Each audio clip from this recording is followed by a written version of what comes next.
తెలంగాణ అస్తిత్వానికి ప్రతీక, తెలంగాణ ఆత్మగౌరవానికి ప్రతీక అయిన తెలంగాణ తల్లిని అక్కడే ప్రతిష్ఠించాలనే ఉద్దేశంతో ఒక అద్భుతమైన ఐలాండ్ను కూడా అక్కడ క్రియేట్ చేయడం జరిగింది. ఇదివరకు అది లేదు, ఐలాండ్ అక్కడే క్రియేట్ చేయడం జరిగింది.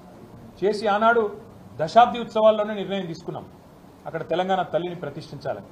కానీ ఈరోజు కాంగ్రెస్ పార్టీ ఎంత కుసంస్కార పార్టీ అంటే, ఆ ముఖ్యమంత్రి జై తెలంగాణ అనడు, అంబేద్కర్ విగ్రహానికి దండేయడు, 125 ఫీట్ల ఎత్తుల్లో ఉండే అంబేద్కర్ విగ్రహాన్ని కనీసం స్వతంత్ర దినోత్సవం నాడు కానీ 14 ఏప్రిల్ నాడు ఆయన జయంతి నాడు కానీ కనీసం అక్కడ లైటింగ్ ఏర్పాటు చేయరు, కనీసం పరిశుభ్రత కూడా పాటించరు. అమరజ్యోతి ఇంతవరకు కనీసం పర్యాటకుల కోసం ఓపెన్ కాలేదు. ఇంకా పైపెచ్చు ఇవన్నీ చాలదన్నట్టు ఏ రాజీవ్ గాంధీ గారైతే తెలంగాణ బిడ్డ అంజయ్యను అవమానించారో ఆ అంజయ్య గారి పేరు పక్కనే ఉండే పార్కుకు పెట్టింది ఆనాడు ప్రభుత్వం. కానీ అంజయ్య గారి పేరు పోయింది, అది లుంబిని పార్క్ అయింది. ఇప్పుడు ఏ అంజయ్య గారిని అయితే అవమానించిన వ్యక్తి ఉన్నారో ఆయన విగ్రహాన్ని తెచ్చి మా నెత్తిన రుద్దడం అంటే ఇది ఎంతవరకు న్యాయం అని చెప్పి వాళ్ళు నేను మా పార్టీ తరఫున అడుగుతా ఉన్నాను. మేము 10 ఏళ్ళు చాలా సంస్కారవంతంగా వ్యవహారం చేసినాం. రాజీవ్ ఆరోగ్యశ్రీ అనే పథకం ఉంటే దాని పేరు మార్చలేదు, అట్లే కొనసాగించాం. మా పేరు పెట్టుకోవచ్చు, ఇంకో పేరు పెట్టవచ్చు, కానీ మార్చలేదు. రాజీవ్ రహదారి అని స్టేట్ హైవే ఉంటే దాని పేరు కూడా మార్చలేదు. రాజీవ్ గాంధీ యూనివర్సిటీ అని IIIT బాసరకు పేరుంటే నాలెడ్జ్ యూనివర్సిటీ అని దాన్ని కూడా మార్చలేదు, కొనసాగించినాం. ఉప్పల్లో ఉండే అంతర్జాతీయ స్టేడియంకు రాజీవ్ గాంధీ స్టేడియం అని పేరున్నా దాన్ని కూడా కొనసాగించినాం తప్ప మార్చలేదు. అదే మాదిరిగా అంతర్జాతీయ విమానాశ్రయం పేరు రాజీవ్ గాంధీ అంతర్జాతీయ విమానాశ్రయం ఉన్నా దాన్ని కూడా కొనసాగించినాం తప్ప కుసంస్కారవంతంగా ఆలోచన చేయలేదు. కానీ ఇవాళ బాధతోనైనా చెప్పక తప్పడం లేదు. మీరు తెలంగాణ తల్లిని అవమానించిన తర్వాత, తెలంగాణ అస్తిత్వానికి ప్రతీక అయిన మనందరి తల్లి లాంటి తెలంగాణ తల్లిని మీరు అగౌరవపరిచిన తర్వాత తప్పకుండా ఈ మాట బాధతోనే చెప్తా ఉన్నాం.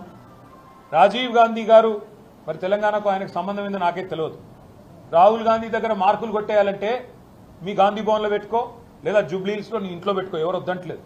కానీ ఇవాళ తెలంగాణ సెక్రటేరియట్ ముందు రాజీవ్ గాంధీ విగ్రహాన్ని పెట్టి ఏ కాంగ్రెస్ పార్టీ అయితే వందలాది మంది పిల్లల ప్రాణాలు తీసిందో ఆ కాంగ్రెస్ పార్టీ మళ్ళొక్కసారి క్రూర పరిహాసం ఆడే విధంగా తెలంగాణతో, తెలంగాణ అస్తిత్వాన్ని, తెలంగాణ ఆత్మగౌరవాన్ని దెబ్బతీసే విధంగా వ్యవహారం చేస్తూ ఉన్నారు. మేము తప్పకుండా మాటిస్తూ ఉన్నా మా తెలంగాణలోని అన్నదమ్ములకి, ఆడబిడ్డలకి, మన పోరాటమే అస్తిత్వ పోరాటం, ఆత్మగౌరవ పోరాటం. తప్పకుండా మనం మళ్ళీ తిరిగి వస్తాం. అది కాంగ్రెస్ వాళ్ళకు తెలుసు, మీకు తెలుసు, మాకు తెలుసు. 4 ఏళ్లలో మళ్ళీ కేసీఆర్ గారి నాయకత్వంలో తిరిగి తెలంగాణలో ప్రభుత్వం కూడా మనదే ఏర్పడుతుంది. ఏర్పడ్డ తర్వాత వెంటనే తప్పకుండా రాజీవ్ గాంధీ గారి విగ్రహాన్ని అక్కడి నుంచి సకల మర్యాదలతో తొలగిస్తాం. అక్కడి నుంచి వారు కాంగ్రెస్ వారు ఎక్కడికి కోరుకుంటే అక్కడికి తరలిస్తాం. అభివృద్ధి పదం వైపు నడుస్తున్నది అనంటే ఈ దేశం ఇంత బలంగా, ఈ దేశం యొక్క సమగ్రతను కాపాడడానికి రాజీవ్ గాంధీ గారు తన ప్రాణాలను సైతం త్యాగం చేసింది. శ్రీమతి ఇందిరాగాంధీ గారు ఈ దేశ సమగ్రతను కాపాడడానికి వారు అమరులై ఈ దేశం యొక్క సమగ్రతను కాపాడారు. అదేవిధంగా పండిట్ జవహర్లాల్ నెహ్రూ గారు ఈ దేశ స్వతంత్రం కోసం 10 సంవత్సరాలు జైల్లో మగ్గి దేశానికి స్వతంత్రం తెచ్చి మొట్టమొదటి ప్రధానమంత్రిగా ఈ దేశంలో education and irrigation is our priority అని చెప్పి విద్యా యూనివర్సిటీలను తీసుకొచ్చిండ్రు, సాగునీటి ప్రాజెక్టులను కట్టి ఈ దేశాన్ని కరువు నుంచి బయటపడేసిండ్రు. అట్లాంటి వారసత్వంలో వచ్చిన రాజీవ్ గాంధీ గారు, వారి సతీమణి శ్రీమతి సోనియా గాంధీ గారు ఉక్కు సంకల్పంతో 60 సంవత్సరాల తెలంగాణ ఆకాంక్షను, తెలంగాణ రాష్ట్రాన్ని ఏర్పాటు చేయడం ద్వారా వారు మన కళను సాకారం చేశారు. అంత గొప్ప స్ఫూర్తి ప్రదాత అయిన తెలంగాణ రాష్ట్రాన్ని ఇచ్చిన శ్రీమతి సోనియా గాంధీ గారికి భర్త, శ్రీమతి ఇందిరాగాంధీ గారికి పుత్రుడు, పండిట్ జవహర్లాల్ నెహ్రూ గారి మనమడు, ఈ దేశ ప్రధానమంత్రి రాజీవ్ గాంధీ గారి విగ్రహాన్ని సచివాలయం ముందు పెడితే కొంతమంది సన్నాసుల విగ్రహాన్ని తొలగిస్తామని ఈరోజు మాట్లాడుతున్నారు. అధికారం పోయినా బలుపు మాత్రం తగ్గలేదు. నీ బలుపు అనగదీసే బాధ్యత ఇక్కడున్న మా కాంగ్రెస్ పార్టీ కార్యకర్తలు తీసుకుంటారని చెప్పి ఈ టీఆర్ఎస్ సన్నాసులకు నేను చెప్పదలుచుకున్నా. ఆ సన్నాసి దుఃఖం బాధ ఏందని నేను కనుక్కుంటే అక్కడ వాళ్ళ అయ్య విగ్రహం పెడదాం అనుకున్నాడట.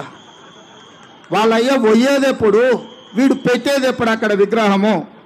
ఈ దేశానికి స్వతంత్రం తెచ్చిన కుటుంబము, ఈ దేశం కోసం 2 తరాలు ప్రాణాలు ఇచ్చిన కుటుంబము, ఈ తెలంగాణ రాష్ట్రాన్ని ఏర్పాటు చేసిన కుటుంబము సచివాలయం ముందు కోట్లాది ప్రజలకు స్ఫూర్తిగా అమరవీరుల స్తూపం పక్కన ఈ దేశం కోసం అమరుడైన శ్రీ రాజీవ్ గాంధీ గారి విగ్రహం పెట్టడం సముచితం. అంతేగాని ఉద్యమం ముసుగులో తెలంగాణ రాష్ట్రాన్ని దోసుకొని వేలాది కోట్ల రూపాయలు సంపాదించుకొని వందలాది ఎకరాల ఫామ్ హౌజులు కట్టుకొని తాగుబోతు సన్నాసుల విగ్రహం ఒకవేళ సచివాలయం ముందల పెడితే ఈ పిల్లలకు ఎవరిని ఆదర్శంగా చూపిస్తారు? పొద్దున్నేస్తే రాత్రి వరకు తాగి ఫామ్ హౌస్లో పొర్లాడే కేసీఆర్ విగ్రహం ఉండాలనా అక్కడ సచివాలయం ముందల? లేకపోతే దేశం కోసం ప్రాణత్యాగం చేసిన రాజీవ్ గాంధీ విగ్రహం ఉండాలనా? తెలంగాణ సమాజం ఆలోచన చేయాలి. నిన్నటికి నిన్న సన్నాసి రాజీవ్ గాంధీ విగ్రహం తొలగిస్తే మేము అధికారులకు వస్తే అని అంటున్నాం. నేను ఒక్క మాట చెప్పదలుచుకున్నా, ఇక నాకు మంచి మాటలు రావు కానీ ఒక్క మాట అయితే చెప్పదలుచుకున్నా. ఎవడైనా శాతనైతే వచ్చి రాజీవ్ గాంధీ విగ్రహం మీద చేయి పెట్టండి బిడ్డ, చెప్పు దిగకపోతే చూస్తా నేను. నీ అయ్యా విగ్రహం కోసం దేశం కోసం ప్రాణాలు ఇచ్చిన రాజీవ్ గాంధీ విగ్రహాన్ని తీస్తావా నువ్వు?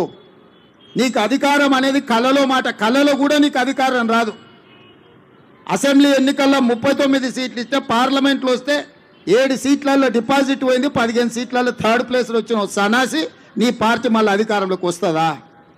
నీవు మళ్ళీ రాజీవ్ గాంధీ విగ్రహాన్ని తీస్తా అని మాట్లాడతావా? చింతమడకకు పోతావు బిడ్డ, నువ్వు అనుకుంటున్నావు ఈ చింతపండు అవుతుంది అక్కడికి గిన వస్తే.